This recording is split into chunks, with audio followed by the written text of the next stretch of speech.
Hello everybody, and welcome back to Let's Play EVE Online. Right here, I'm starting this in a little bit of a strange way, but this right here is an issue I seem to only have with the alpha accounts I've played on. My FPS is a lot lower than it really should be. Like, my main, I turn it on and I'm just, bam, 60. But here I'm at 30 to, 25 to 30. And it's noticeable. Like, look at the jitter and the slowness of the lights in the background. I don't know how well that's actually even showing up on video. But I should also, while I'm thinking of it, turn the music on. And hope that OBS is detecting it, because I was changing around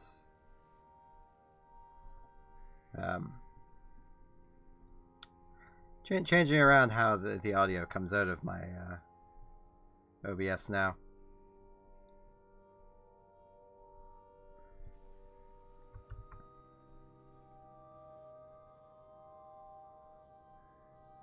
See, there we go. Now we're up to 60. And it just, bam, 60 after a while. Has a couple tiny little dips, but I don't get it.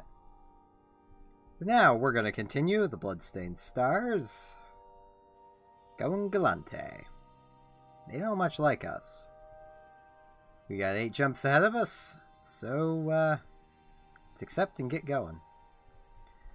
And I'm going to talk about something on the way over, because it's a really relevant thing in EVE right now, and I might end up tacking something onto the end of this to actually show off what I mean. And it's something that's only relevant if you're an Omega viewer.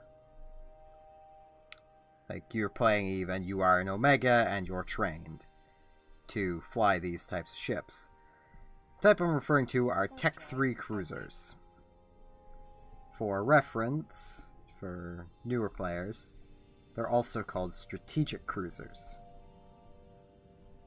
It's strategic. So for the MR, it's the Legion.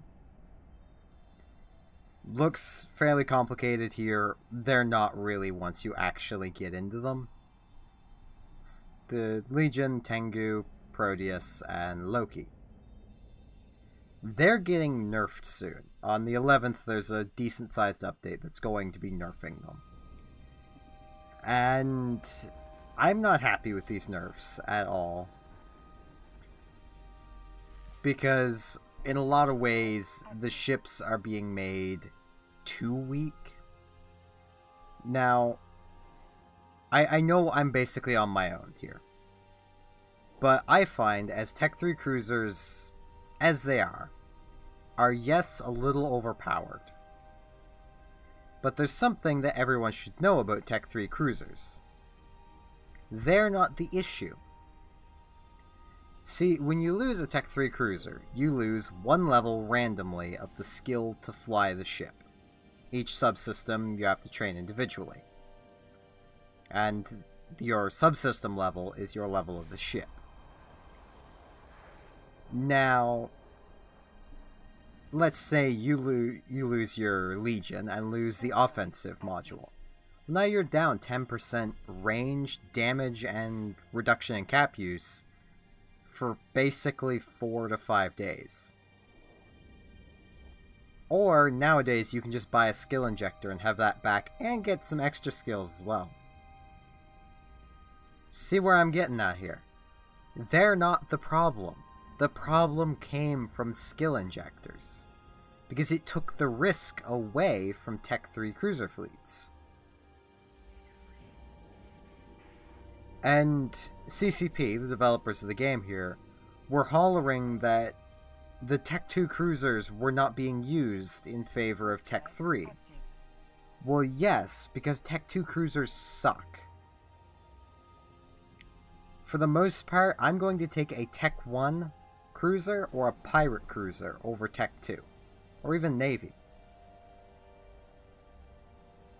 The Navy is generally better than Tech 2.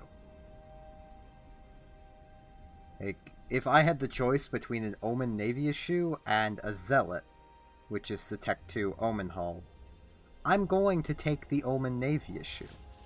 Because while it might not have the Tech 2 resist profile, it has nearly double the armor. Base armor amount. Which basically negates a lot of that higher resist profile of the Zealot. Like, just to show what a Tech 2 resistance profile looks like, let's actually come find the Zealot. I spelled that wrong. Right here. Yeah, there's an A in there. And it's 50, 35, 63, 80. And that's just a straight resist hull. And with these stats, it looks great, but 2,700 armor. I actually think this might be the one exception to the rule looking at that. I feel like I was just talking out of my arse there. But yeah, even here, 3,060 armor with 50, 35, 25, 20. Warp drive active. And the Omen Navy issue has the two bonuses that matter, to be honest. And the Zealot has the same range. It's going to have 25% less damage, bonus anyway, and it'll have 25% more to its rate of fire. So it'll be firing faster, has less armor, it's also harder to fit, you know. At least I've always found it's harder to fit than the Omen Navy issue. Warp drive active. And generally is a lot similar. Let's just close that. You have the same slot layout. An extra turret on the Zealot, so it might actually end up having more base damage. No drones on the Zealot. Full flight of medium drones on the Omen Navy issue. You know, it's little things like that, where you have to look at every aspect of the ship, Warp drive active. but I'll generally always fall back to the Omen Navy issue. And as does it seem everybody. You rarely, if ever, see a Zealot flying around. You might see a Sacrilege, because it has a resist bonus. It has a lot fewer lows. It's only using 2 of these lows for its tank normally, which hurts it. Because that basically means, and these numbers are going to be off, I realize that, I'm an alpha. That means you're basically going to be sitting at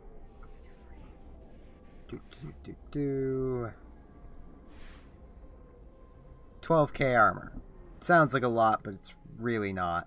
Not in today's Eve. That is not a lot of armor.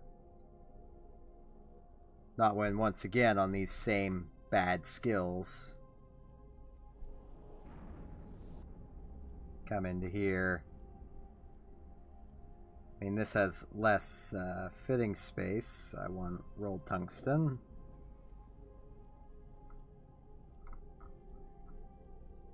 Docking permission requested. Docking request accepted. And whoop, that's transverse. I'm bad at this, but hey, we've arrived at our destination. I'm just gonna quickly do this up. Let's try that. Put that on. There's 13k armor. See what I'm getting at. But let's continue our mission here. We now need to talk to her.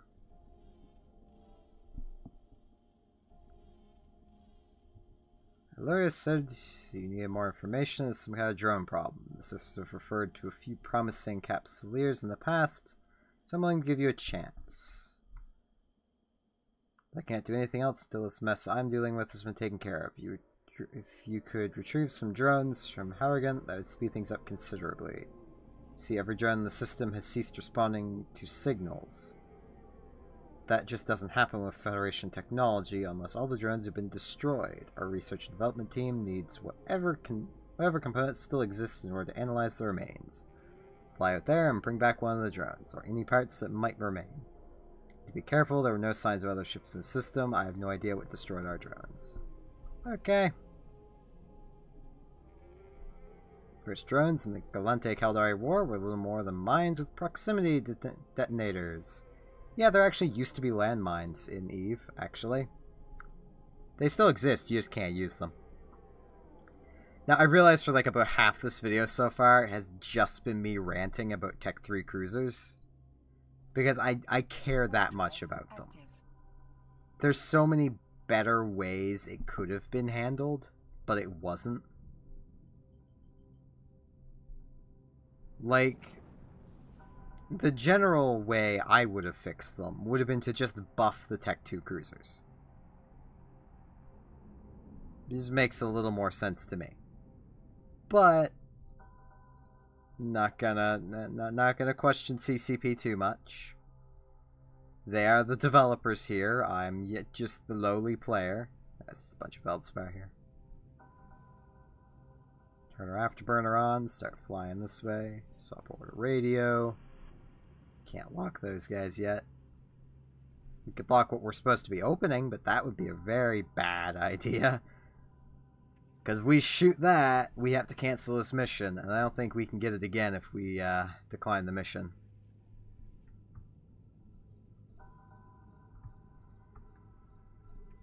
And bam! Bam! I don't know if we're supposed to kill these or not.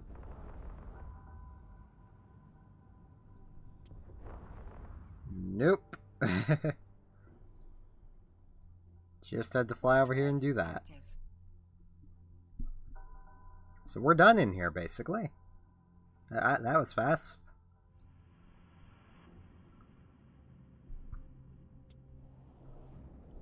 Soon they advance to a level where a single drone rivaled the solo fighter's capabilities. Drones first out of the war and helped create a stalemate between the two empires. Yeah, because the Caldari were winning at one point. Docking permission requested. The Galante needed the drones to actually stand up to the Caldari missile barrage. Docking request accepted. Sad thing is, full Galante fleet versus full Caldari fleet, the Galante's probably going to win. Galante just has more damage, it's relatively similar ranges. But that's another story. Doing assistance. Recently established colonies still depends on Federation support for items they can't produce yet. Their last shipment of medical supplies was lost en route, and we think it might have been due to rogue drone action. Regardless, this batch of supplies needs to get through. Lives are depending on it. Cool. I need to put the antibiotics in my cargo and then get going. Colonial supplies. Galante Federation emphasizes personal freedoms and accomplishments, but they also believe in providing the tools for personal achievement. Personal achievement. Galante believes in investing in the future, so shipments of supplies for new colonies are almost always supported by lobbyists and government. History shows that the returns generated over the years more than repay the initial investment. Neat.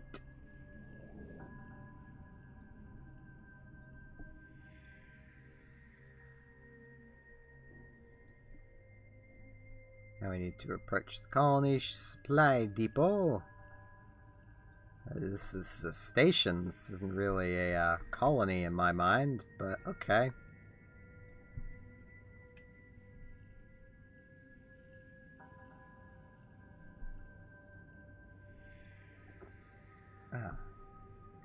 Sorry about that. I really need some tea. My throat's really dry lately.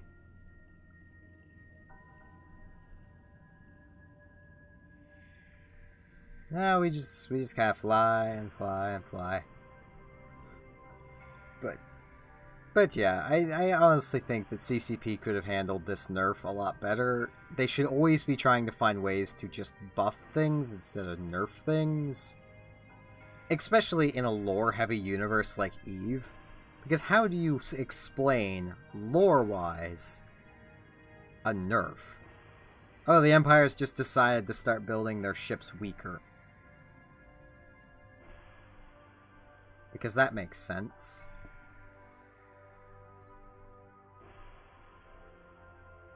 Makes all the sense. Didn't you know? Empires and countries and governments are always looking to make their weapons weaker.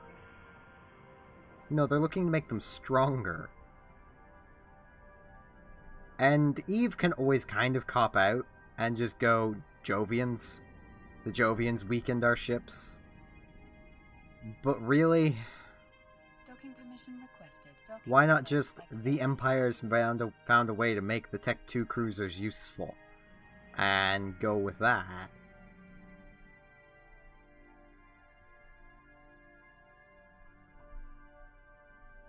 Lair of the Snakes. Told you I'd help if you helped me. Well, the Serpentis Corporation just kidnapped one of Creodon's top minds, Dr. Aspira Castell. She was analyzing those drone parts you recovered earlier. The information she has is critical to figuring out what's going wrong with the drones, but the Serpentis aren't going to let her go without a fight. They're planning to take her to an installation at Harrogate. I want you to get there, and when you get there first, destroy the base and the ships guarding it before the transport ships arrive. The Serpentis Corporation began as a Galante research firm, developing over time into the notorious drug cartel that they are today. The Serpentis have an ongoing deal with the Angel Cartel to provide protection to various Serpentis research stations. There are substantial bounties issued by the Galante Federation Navy on any ranking officer in the Serpentis corporations. Neat! The Serpentis are kinda jerks. They also like to use sensor dampeners, which lower your lock range and raise your locking speed, lock time, so that it'll take you longer to lock things and you must be a lot closer to them. They also like their blasters. So they like basically forcing you into their range, which is kind of an interesting tactic for an NPC. Though it is still beatable if you just go out of their range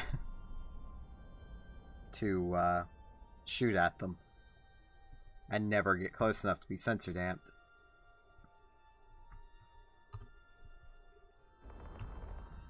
Let's just blow them up.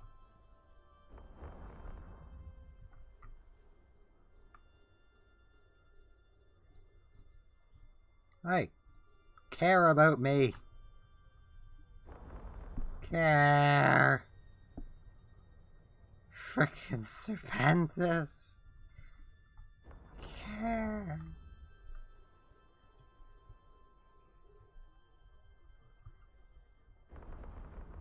There's just a spy here. It's really nice that they label themselves a spy.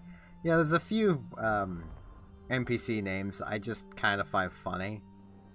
It's like, yes, let's label him a spy. Lock up the research facility. I don't know if I have to destroy it or not, but I might stick around and try and destroy it.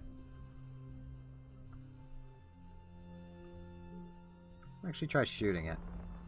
Oh yeah, no, we're not sticking around to destroy that. That would take far too long.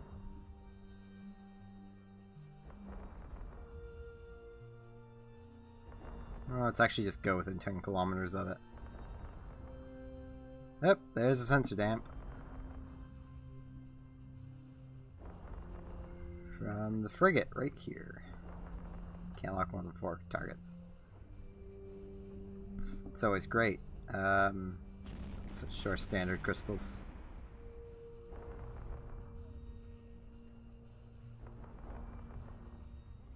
If I haven't said it before, standard is your general go-to when flying Amar. Because it has decent range and stopping power, so...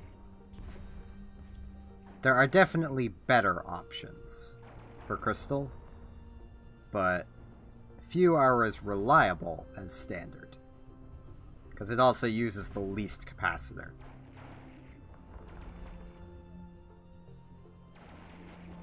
As you see here, Serpentis like getting close to you, like very close. They're like a clingy girlfriend. It's about the best way to describe it.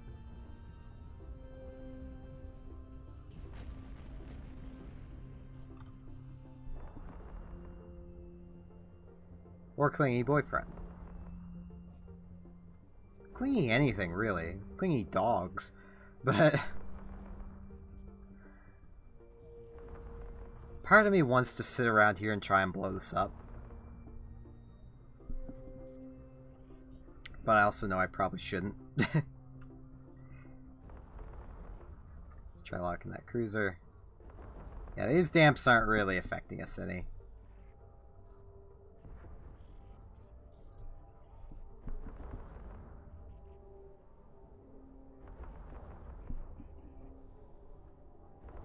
Switch him off. Swap over to ultraviolet. Just start pelting him with that.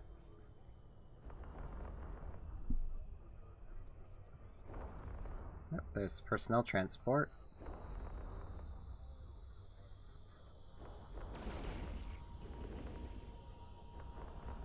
Let's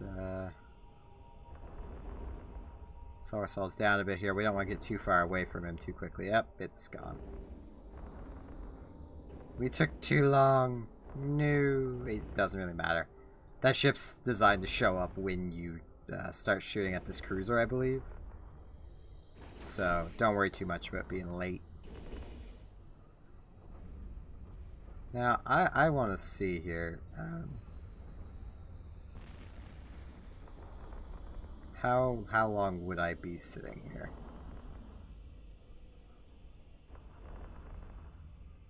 Doesn't look like too long at the moment.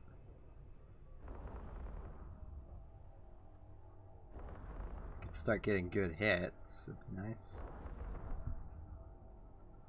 I might actually just cut out now and cut back in a few minutes. And we're back! And hey, a cargo container dropped from that. So this might have actually been worth it after all. Probably not. Boom. Boom. Station's still here, really. There is a lot of these. It's... yeah. It's like all of those are just different research laboratories. So based on what was in that one... scientists. You know what? Let's take them and let's just go. You don't mind now, scientists? I'm gonna bump this thing, aren't I? Or no. That's good. Actually, with turning in this mission, that will be it for today. Doesn't really feel like we've been going that long, but apparently we have. It's about 23 minutes now. Time seems to really fly. Docking permission requested. Docking request accepted. So we'll turn this in, see what we're doing next time, and yeah, then do it next time, I guess. Oh, we'll be getting a data core.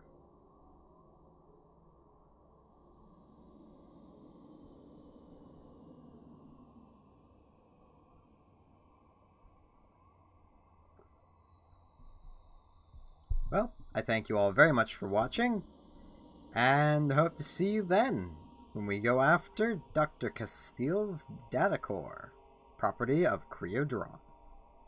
See you all then.